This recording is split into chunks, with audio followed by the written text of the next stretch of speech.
करे लिसुन पिजरवा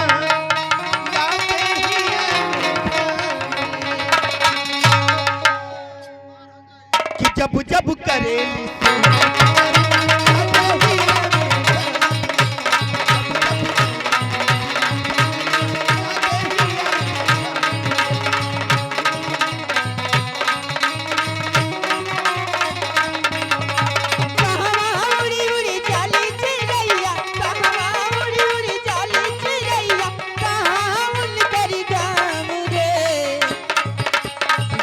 लहसुन पिजरवा लागे आवे आवे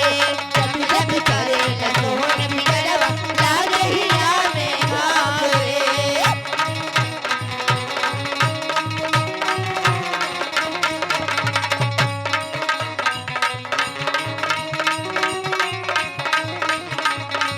कहवा बुड़ी बुड़ी चाली चिरैया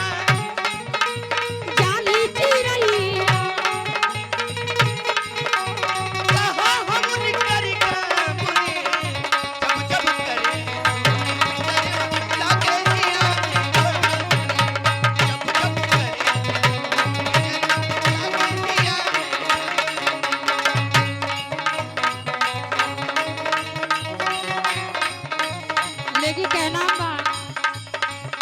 माई मोरी बोलवले दिया भैया के पठवले दिया भैया के पठावले बिया माई मोरी बोलवले दिया भैया के पठावले बिया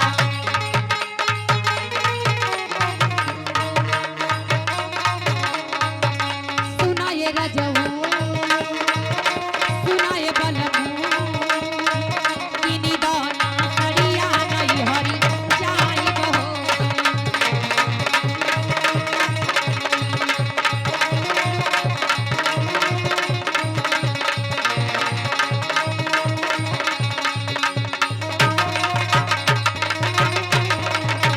लेकिन कहे का बा यही भाव में मास्टर साहब का हो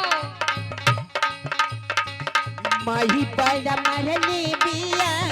घोरने से